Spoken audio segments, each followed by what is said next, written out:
Tigrex was introduced in Generation 2, and I started my Monster Hunter journey playing Freedom Unite. Let's just say he was quite the Gandalf to HR5, and it definitely changed the way I saw and played Monster Hunter. In Monster Hunter Rise we are getting quite a few new moves, and our player is more capable than ever before.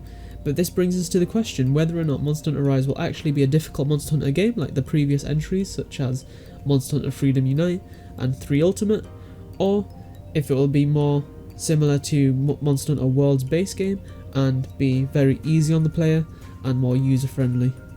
What's up guys, it's the Hunter Project here. Welcome to my channel where you'll find Monster Hunter news, builds, playthroughs and everything in between. Be sure to smash the like and subscribe buttons if you do enjoy. Our goal is currently to reach 1000 subscribers, preferably 200, 300 by the end of December. So if every single person watching could smash the red button, it would be extremely appreciated. Also, don't forget to join our Discord community, the link is at the top of the description. Without wasting any more time, let's get right into the video.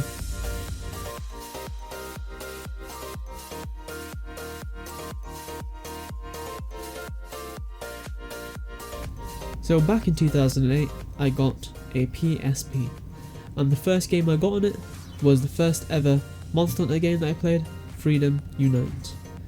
I played through low rank at a brisk safe pace, and one thing was always in the back of my head throughout all of low rank. After that first quest in the Snowy Mountains, Tigrex was able to implant this irremovable fear in the back of my head of the eventual encounter where I'd either have to slay it or never progress past that point. This fear was something not any other monster in the Monster Hunter series has ever done to me. This truly defined the hunter I would inevitably become.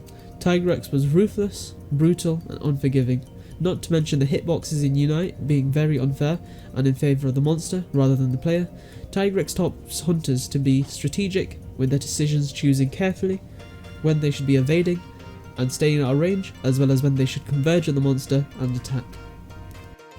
Reaching HR5 and defeating Tigrex was a true statement as a hunter that you were ready to take on the rest of the game, and it tested all the basic skills and fundamentals of a hunter that are necessary for even end game content. The reason I brought this up is that due to how easy Monster Hunter World was in comparison to the previous entries in the series. And then we got the trailers for Monster Hunter Rise, and it brings up the question whether or not the difficulty will be raised once again to meet the skill gap of hunters like in Freedom Unite and 3 Ultimate. Many agree that World was too easy on difficulty, however it was expected as it was trying to appeal to a Western audience and not turn them away due to difficulty, and it was clear Capcom noticed this as they did up the difficulty with Iceborne, and of course, as expected, some people were complaining, but the majority really appreciated it. Alatreon, for example, people claimed it was too hard and gave the game negative reviews on Steam, but later, after players learned the monster and its various aspects, now it is being slain in like 4 minutes by speedrunners.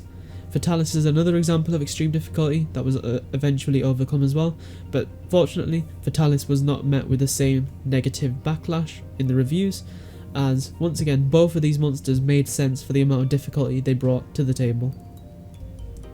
Due to the vast difference in difficulty between low rank, high rank and Iceborne's content of G/master rank, I found myself a lot of the time coming across multiplayer lobbies where players would just waste their lives because they weren't engaging the monster as effectively as possible, and they would make minor mistakes and silly mistakes that were not refined in the base game as it wasn't as unforgiving, and this just led to a lot of fails due to the players I was playing with, which led me to play a lot more with either friends or solo, and if friends weren't online I usually just would not play multiplayer unless I was just playing not caring about actually getting the monster kill and was just playing to kill time, which obviously isn't a good sign, and they definitely should have maybe upped the difficulty in high rank at least towards the end, or even towards the end of low rank, like had a nice boost of difficulty to actually give the players a test, such as the Tigrex test in Unite,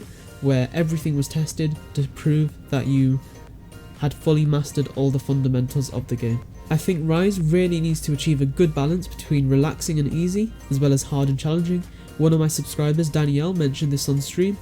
Rise is bringing a lot of new mechanics that are making us as a hunter extremely lethal and agile, and we could potentially leave the monsters in the dust. We of course will not see any of the endgame content until launch, I'm assuming, so it will be hard to judge if the game's difficulty is at a good level. They will definitely need to make sure they have the right cooldowns for the wire bugs depending on the action used to make sure we are not overpowered. And personally, I would prefer us to be at the disadvantage, similar to the older entries in the series, rather than being too powerful like in World's base game, as with us being at the disadvantage made sense in terms of realism, as well as making the monster kill more satisfying. Because of course if we had a harder time fighting the monster and get that kill, the sense of accomplishment is way stronger. Just type in Fatalis first kill reactions and you would see how that is. And then if you type in Xeno'jiiva first kill reactions, they're not as exciting as when people killed Fatalis for the first time, just due for that sense of difficulty. So let me know down below how you like your Monster Hunter difficulty, and this does bring us to the end of the video. Be sure to smash the like, subscribe buttons guys if you did enjoy, as we are trying to make our way to 1,000 subscribers. Don't forget to join the Discord at the top of the description. Thank you so much for watching, and I'll see you in the next one. Bye.